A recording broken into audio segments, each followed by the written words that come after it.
Hello students, welcome to Sunny try tutorial classes. तो आप सब कैसे हैं? उम्मीद करता हूं आप अपने परिवार के साथ स्वस्थ, मस्त और दमदार होंगे। तो चलिए स्टार्ट करते हैं आज का टॉपिक, सेल ऑर्गेनेल्स में लाइसोसोम।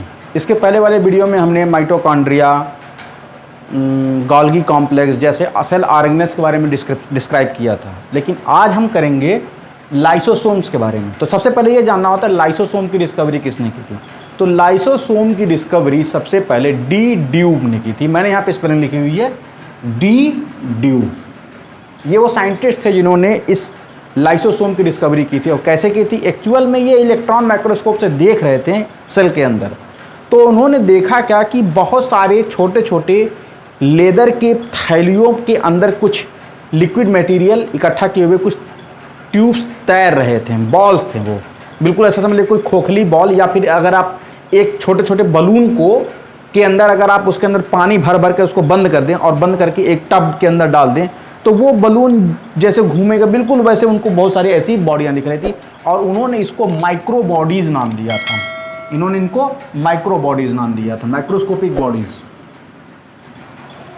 लेकिन बाद में रिसर्च से ये पता चला कि उन माइक्रोस्कोपिक बॉडीज में 40 डिफरेंट काइंड्स ऑफ एंजाइम्स हैं। 40 अलग अलग प्रकार के एंजाइम्स होते हैं। और उन एंजाइमों को क्या कहते हैं? Hydrolase enzyme. ये जो स्ट्रक्चर देख रहे हैं, ये क्यों मैंने आपको दिखाने की कोशिश की है कि अगर वो ट्यूब है या वो बॉल है जिसके अंदर एंजाइम भरा, तो उसको मैं ऐसे सेक्शन काटेंगे तो कुछ ऐसे दिखाई देगा। तो मैंने वो दिखाने की कोशिश की है, ये लाइसोसोम ही। तो ये काम क्या करते हैं? Which help in digestion. मतलब ये जो हाइड्रोलेज एंजाइम है, इंसान के अंदर किसी प्रकार का डाइजेशन हो वो उसको पूरी तरह से गलाने में सक्षम हैं। जैसे it also known as suicide bags of cell. और लाइसोसोम्स को सुसाइड बैग भी कहा जाता है। अब आप कहेंगे सर सुसाइड बैग कैसे कहा जाता है? देखिए दरअसल में क्या होता है, जब कोई इंसान भोजन को कम से कम 7 दिन तक छोड़ दे, केवल पानी पी पी के जिंदा रहे, तो ऐसे कंडीशन में बॉडी के जो सेल्स थे, जब उसके अंदर के सभी स्टोर्ड फूड मटेरियल को पूरी तरह से यूज कर लेंगे, तब नंबर आता है उनके मसल्स के, उनके लिपिड प्रोटीन लेयर्स के। तो वो क्या करते हैं? बॉडी को ही डिसॉल्व करना शुरू कर देते हैं। तो ये करते कैसे हैं? आपने एक सेल्स को देखा होगा, सेल के अंदर छोटे छोटे माइक्रोस्कोप, ये लाइसोसोम्स। तो अगर वो लाइसोसोम उसी सेल के अंदर फट जाए तो उसके सारे 40 एंजाइम्स कहाँ फैल जाएंगे? सेल के साइटोप्लाज्म में फैल जाएंगे। और वो पूरे साइटोप्लाज्म सहित पूरे सेल को क्या कर देगा? डिसॉल्व कर देगा। और जब डिसॉल्व कर देगा तो वो सारा लिक्विड या न्यूट्रिटिव मटेरियल अपने पड़ोसी सेल को क्या कर देगा? ट्रांसफर कर देगा। तो इसी नाते उन बैग्स को हम लोग सुसाइड बैग कहते हैं। वैसे तो हेल्प करते हैं ये फूड को डाइजेस्ट करने में, जब नहीं मिलता है तो ये अपने सेल को डाइजेस्ट करके शरीर को जिंदा रखने की कोशिश करते हैं। इसी नाते इनको हम लोग सुसाइड बैग्स कहते हैं। उसके बाद इनके फंक्शन के बारे में तो क्या कह रहा है? इंट्रासेलुलर डाइजेशन, यानी सेल के अंदर और सेल के बाहर दोनों प्रकार के डाइजेशन का। जैसे हम लोग खाना खाते हैं तो पेट में डाइजेस्ट होता है, तो वो ये हाइड्रोलेज एंजाइम पेट के अंदर निकालते हैं। और अगर सेल के अंदर गया तो सेल के अंदर भी डाइजेस्ट करते हैं। Digestion of foreign bodies, actual में फॉरेन बॉडीज का जो कॉन्सेप्ट आया था ये एक्चुअल में WBC से लिया गया था। WBC के अंदर, मैंने व्हाइट ब्लड कार्पिकल्स के अंदर ये लाइसोसोम बहुत ज़्यादा मात्रा में पाए जाते हैं। और WBC क्या करता है? जब ब्लड में घूमता है तो अगर उसको कोई भी बैक्टीरिया वगैरह दिख जाता है तो उस बैक्टीरिया को क्या कर जाता है? खा जाता है। और जब उस बैक्टीरिया को निगल जाता है तो उसके साइटोप्लाज्म में क्या मौजूद है? लाइसोसोम्स। और ये लाइसोसोम उस बैक्टीरिया सेल वॉल के साथ फ्यूज करके उसको डिसॉल्व करके उसको पूरी तरह से डाइजेस्ट कर देता है। तो ये फॉरेन बॉडीज को डाइजेस्ट कर देता है। इन मेटामॉर्फोसिस, किसका मेटामॉर्फोसिस? मेटामॉर्फोसिस मतलब होता है कायांतरण। मतलब जब एक ऑर्गेनिज्म किसी दूसरे नए फॉर्म में चेंज होता है, दूसरी को मतलब कहते हैं मेटामॉर्फोसिस। अगर आपने टैडपोल्स लार्वा देखा होगा मेढक के, तो इनके जब छोटे होते हैं तो इनकी छोटी छोटी पूंछ होती है जो पानी में तैरते हैं। तो जब इनकी पूंछ गायब होती है तो वो गायब किसकी वजह से होती है? क्योंकि उनके पूंछ में लाइसोसोम एंजाइम की मात्रा बढ़ जाती है। एक्टिविटी जब बढ़ जाती है तो वो पूरी पूंछ को क्या कर दे? डिसॉल्व कर दे, जिसकी वजह से मेढक पानी को छोड़ करके कहाँ आ जाता है? जमीन पे आ जाता है। तो स्टूडेंट्स, हम लोगों का नेक्स्ट टॉपिक है सेंट्रोसोम। तो सेंट्रोसोम के देखिए बारे में बात होती है कि सेंट्रोसोम को सबसे पहले किसने खोजा था? तो centrosome is first discovered by T Boveri. T Boveri ये मैंने पास्ट में जीरो लगाया हुआ है ऐसे, तो टी बावेरी इन्होंने सबसे पहले इसकी डिस्कवरी की। और उन्होंने क्या, it found in the animal and also found in fungus. ये एनिमल सेल में भी मिलता है और कुछ फंगस सेल के अंदर भी मिलता है। और इनकी क्या खासियत होती है कि एक जो सेंट्रोसोम होता है, इट कंसिस्ट ऑफ 2 सेंट्रियोल्स, मतलब एक सेंट्रोसोम के अंदर दो सेंट्रियोल्स आपस में ठूसे होते हैं। ये कैसे ठूसे होते हैं, जैसे मान लिया ये आपका सेंट्रोसोम है, तो उसके अंदर ये जो सेंट्रियोल्स हैं ये कैसे होंगे और दूसरा सेंट्रियोल्स ऐसे होंगे। तो यहाँ पर हमने जो स्ट्रक्चर बनाया है वो एक सेंट्रियोल्स का बनाया हुआ है, यानी एक सेंट्रियोल्स ये और एक सेंट्रियोल्स दोनों एक दूसरे के साथ टी आकार का स्ट्रक्चर बनाते हैं। क्या कह रहा है, ड्यूरिंग सेल डिवीजन, इसका यही काम है बच्चों, क्या, during cell division it divide into 2 centrioles. जब सेल डिवीजन होता है तो ये 2 भागों में ऐसे टूट जाते हैं और टूट करके ये न्यूक्लियस के उधर चला जाता है और ये न्यूक्लियस के इधर आ जाता है, दोनों एक दूसरे के बीच में आकर के ये वो एस्टर्स का फॉर्मेशन करती है। एस्टर्स ठीक वैसे जैसे आपने पिक्चर में देखा होगा स्पाइडरमैन जाल निकालता है, उसी तरह से ये भी अपने अंदर से खूब सारे जाल निकालते हैं और ये भी खूब सारे जाल निकालते हैं और दोनों जा करके क्रोमोसोम्स को पकड़ लेते हैं और क्रोमोसोम को पकड़ पकड़ के उनको अपोजिट डायरेक्शन में खींच लेते हैं, जिससे न्यूक्लियस 2 भागों में क्या आ जाता है, टूट जाता है। तो वही बात लिखा है कि इट्स डिवाइड इनटू 2 सेंट्रियोल्स, ये 2 सेंट्रियोल्स में टूटते हैं, moves toward the opposite end of the nucleus, ये न्यूक्लियस के अपोजिट एंड में चले जाते हैं and take part into the cell division, और सेल डिवीजन में पार्टिसिपेट करता है। फंक्शन क्या कह रहा है, in it help in the nucleus division during cell division, ये जब भी डिवीजन करता है तो इसे न्यूक्लियस विभाजित होते हैं। It also help in the formation of tail in sperm, और एक बात याद रखिएगा बच्चों, स्पर्म सेल्स के अंदर जो स्पर्म की टेल होती है वो इसी सेंट्रोसोम से मिलकर बनते हैं। और फिर दूसरा है it also help in the flagella formation in bacteria, और जो आपने प्रोकैरियोटिक बैक्टीरिया देखे, अगर उस बैक्टीरिया के फ्लैजिला को काट के स्ट्रक्चर देखेंगे तो वो स्ट्रक्चर इससे एग्जैक्ट मैच करता है।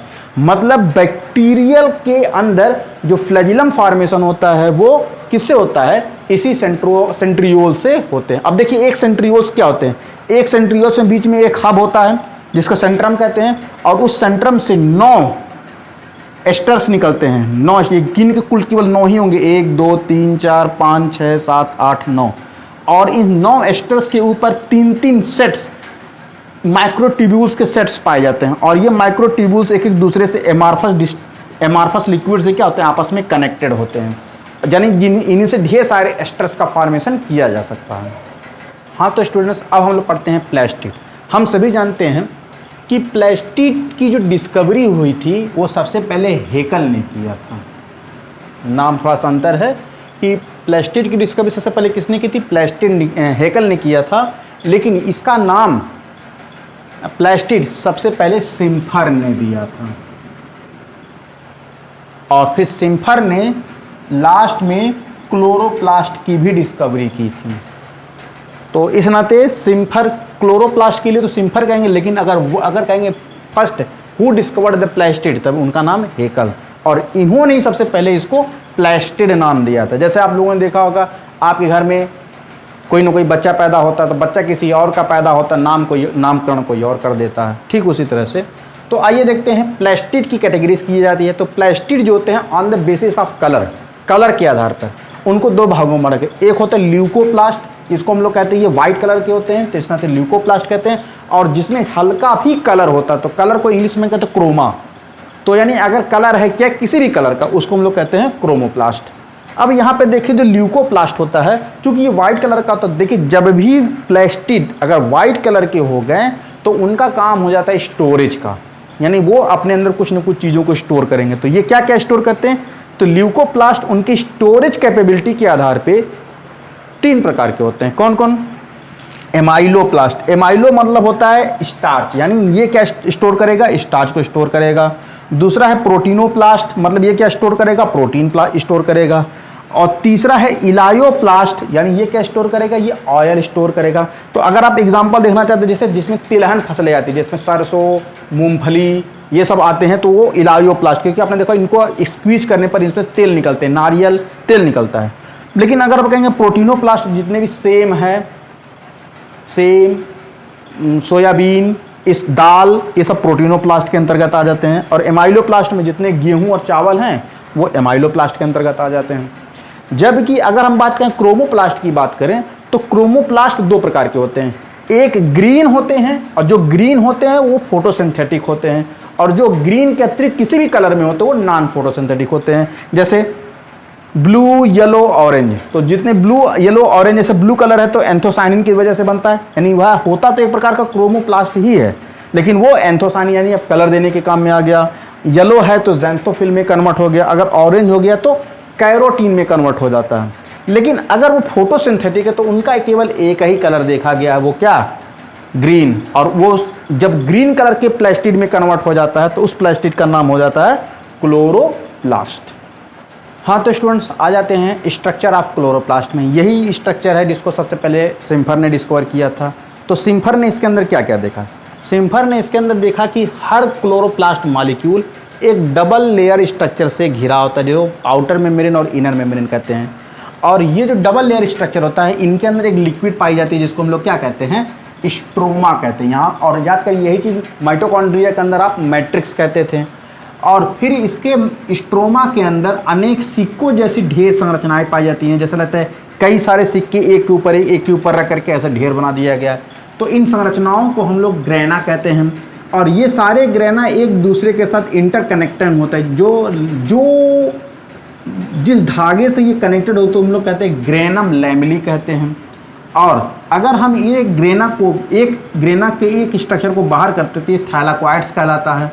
और हर थैलाक्वाइड्स के अंदर करीब क्लोरोफिल के 360 मॉलिक्यूल पाए जाते हैं। यानी कहने का मतलब ये है कि अगर ये हिस्सा सूरज के एक्सपोजर में है तो यही हिस्सा सनलाइट को एब्जॉर्ब करके फोटोसिंथेसिस यही है।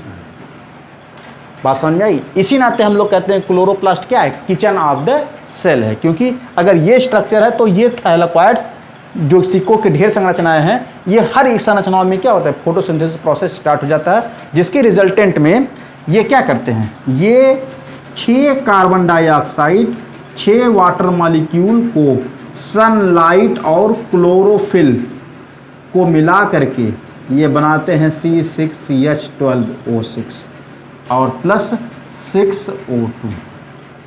ये होता है रिएक्शन इसके अंदर। इसी रिएक्शन को हम लोग क्या कहते हैं, फोटोसिंथेसिस कहते हैं। तो स्टूडेंट्स हम लोगों का अगला टॉपिक है न्यूक्लियस। हम सभी जानते हैं कि न्यूक्लियस की जो सबसे पहले डिस्कवरी हुई थी उसको किसने किया था, रॉबर्ट ब्राउन ने किया था। और रॉबर्ट ब्राउन ने इसको सबसे पहले एक लिविंग सेल के अंदर डिस्कवर किया। यानी आप ये भी कह सकते हैं सबसे पहले जो लिविंग सेल की जो स्टडी थी वो रॉबर्ट ब्राउन ने किया था।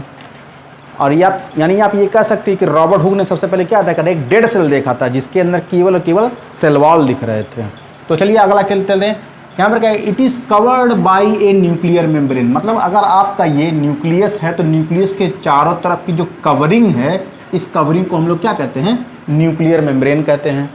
And it is an spherical and centrally located structure. ये हमेशा क्या एक स्फीयर लाइक स्ट्रक्चर होता है और सेल के हमेशा बीच में स्थित होता है। विच कंटेन न्यूक्लियोप्लाज्म, इसके अंदर क्या पाया जाता है, न्यूक्लियोप्लाज्म पाया जाता है। यानी जिस प्रकार से सेल के लिक्विड को साइटोप्लाज्म कहते हैं, उसी प्रकार से न्यूक्लियस के लिक्विड को न्यूक्लियोप्लाज्म कहते हैं। एंड क्रोमैटिन नेटवर्क, न्यूक्लियोप्लाज्म के अतिरिक्त इसके अंदर बहुत सारे उलझे हुए धागे पाए जाते हैं। इन धागों को हम लोग क्या कहते हैं, क्रोमैटिन नेटवर्क कहते हैं। दरअसल में ये जो क्रोमैटिन नेटवर्क होते हैं किससे बने होते हैं, हमारे आरएनए से और डीएनए प्रोटीन से बने होते हैं। यानी ये हमारे बॉडी में जेनेटिक इंफॉर्मेशन और पूरी तरह से डीएनए सिंथेसिस और प्रोटीन सिंथेसिस दोनों में पार्टिसिपेट करते हैं। और उसके नाम है ए dense mass located into the nucleus called nucleolus. यानी ये जो एक गाढ़ा संरचना दिखाई देता है इसको हम लोग क्या कहते हैं, न्यूक्लियोलस कहते हैं। और न्यूक्लियोलस की जो सबसे पहले डिस्कवरी हुई थी किसने की थी, फोंटाना ने किया था। तो चलिए देखते हैं इनके फंक्शन क्या हैं। तो क्या लिखा है, it help in the transmission of genetic character it controls the metabolisms of cells and it also help in the RNA formation in protein synthesis.